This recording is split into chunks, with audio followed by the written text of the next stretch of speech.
Hello students, आज हम topic कर रहे हैं Newton second law is the real of motion. Newton second law is the real of motion. हमने पिछली क्लासेस में किया था Newton first law, Newton second law motion और Newton third law motion. But इन तीनों लॉज के अंदर हम कहते हैं कि this Newton second law is the real of motion. तो आज हम प्रूव करेंगे कि किस तरह से Newton second law is the real of motion है।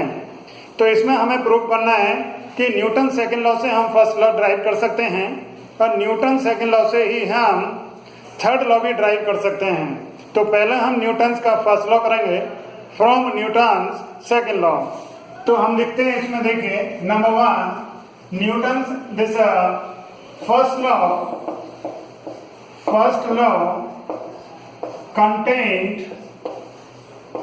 contained in Newton second law. First law second के अंदर है, या ये कहिए कि सेकंड से हम फर्स्ट ड्राइव कर सकते हैं ना। फ्रॉम सेकंड लॉ क्या लिखते हैं, this is F is equal to M A, but when F external is 0,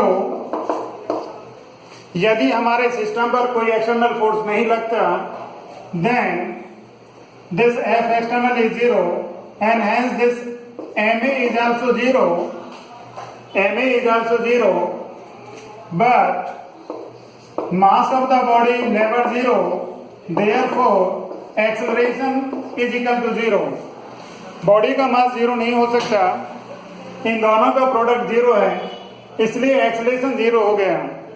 acceleration 0 का मतलब if body is at rest it will remain at rest, और if body is in motion it will remain in motion along the same straight line. Acceleration is equal to 0 का मतलब final velocity इसके initial velocity के equal है। If initial is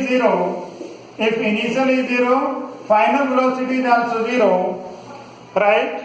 And this is what when no external force apply on the system, तो क्या होता है, उसकी initial velocity final velocity के equal, and if body is at rest it remain at rest, or body is in motion it will remain in motion along the same straight line, and this is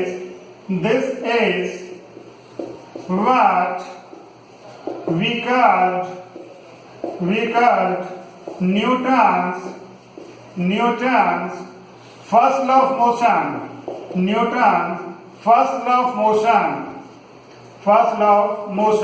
right, ये वही है जिसको हम Newton first law motion कहते हैं।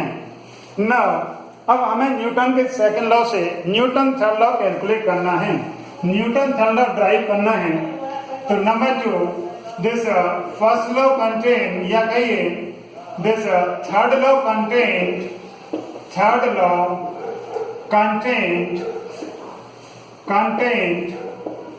in a second law,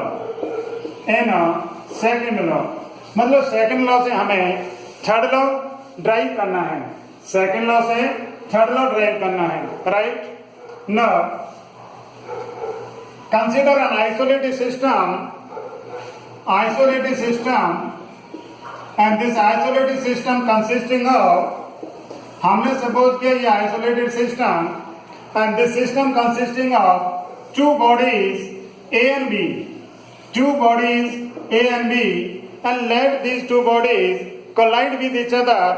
ये दोनों की दोनों bodies आपस में collide करती हैं, and this collision is for during this delta t time का collision होता है। now this is the force on A due to B and this is the force on B due to A। हमने late किया during this collision body A पर force इतना लगाती है, body A पर फोर्स Fa लगाती है, और बॉडी B पर फोर्स लगाती है FBA। तो हम यहाँ पर पहले देखिए लिख सकते हैं दिस FAB का मतलब force on body A force on body A due to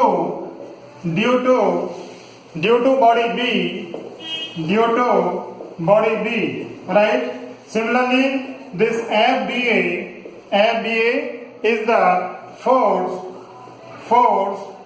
on body B due to body A, right? This FBA का मतलब B पर फोर्स A के कारण ना, जब किसी भी बॉडी पर फोर्स लगता है तो उसका मोमेंटम चेंज होता है। जब किसी भी बॉडी पर फोर्स लगता है तो उसका मोमेंटम चेंज होता है, राइट? और मोमेंटम चेंज होता है, कितना होता है हम देखते हैं। तो for body a change in momentum of body a का कितना मोमेंटम चेंज होता है इतना फोर्स लगने के बाद, तो this is FAB into delta T. ये हमारा बॉडी ए का मोमेंटम चेंज होता है, फोर्स लगने से मोमेंटम चेंज होता है। कितना चेंज आएगा? This is FAB into delta t. Similarly change in momentum of body B के मोमेंटम में भी चेंज होता है। क्यों? क्योंकि फोर्स लगता है। कितना फोर्स लगता है? This is FBA into delta t, right? Now total change in momentum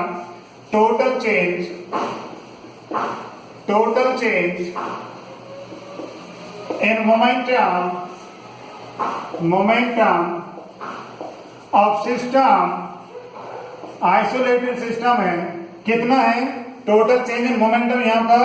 this is delta P A plus delta P B. दोनों बॉडीज का मोमेंटम चेंज, पहले का इतना दूसरे का इतना, तो टोटल सिस्टम का मोमेंटम दोनों को प्लस किया हमने। This is FAB into delta t plus this is FBA into delta t, right? But Newton second law के अकॉर्डिंग क्या होता है? Rate of change of momentum is directly proportional to force applied. Rate of change of momentum is directly proportional to force applied. मतलब body पर force लगता है तो उसका मोमेंटम चेंज होता है, और rate of change of momentum directly proportional to force है, right? But for an isolated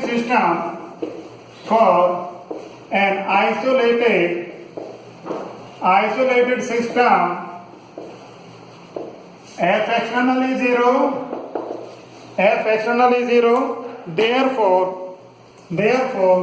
change in momentum of the body is equal to zero। System का मोमेंटम जीरो होना चाहिए। क्यों होना चाहिए? क्योंकि एक्सटर्नल फोर्स जीरो है। therefore this is number 2। now from 1 and 2 this is total change in momentum, total change in momentum। तो from 1 and 2 this is from 1 and 2, इसकी जगह पर 0, तो this is 0 is equal to this FAB into delta T plus this FBA into delta T, right? दोनों से delta B is the total change in momentum, because system isolated था हमारा, जिसके अंदर दो बॉडीज थी, तो दोनों बॉडीज का टोटल चेंज इन मोमेंटम 0 होना चाहिए, क्योंकि ये 0 है, ये हमारा टोटल चेंज इन मोमेंटम, इसको हम 0 लिख रहे हैं। therefore this should be 0, और this FAB into delta T is equal to minus FBA into delta T से delta T cancel। therefore this FAB is equal to this FBA, right? so this is action suppose, and this is equal to minus reaction। this is Newton's, इसी को हम कह रहे हैं Newton's third law of motion। this is Newton's third law of motion, right? hence because this Newton first law and third law are in second law, hence हमने prove किया कि Newton का फर्स्ट लॉ और Newton का third law Newton के second से हमने drive किया। hence Newton second law second law of motion is the real law, is the real law of motion. तो इस तरह से हम कह सकते हैं कि न्यूटन का second law real law of motion है। वेरी इंपॉर्टेंट टॉपिक है, सभी को अच्छी तरह से करना है। आप पूरी वीडियो नहीं देख रहे हैं, पूरी वीडियो देखें अच्छी तरह से टॉपिक को समझें। पूरा टॉपिक केवल जब ही समझ में आता है जब पूरा हम अच्छी तरह से टॉपिक को देखें और अच्छी तरह से फिर हम अच्छे एग्जाम्स क्लियर कर सकते हैं, अच्छी जगह पर एडमिशन हो सकता है, अच्छी जगह पर हम इंजीनियर या डॉक्टर बन सकते हैं। तो आज के लिए केवल इतना ही। Thank you.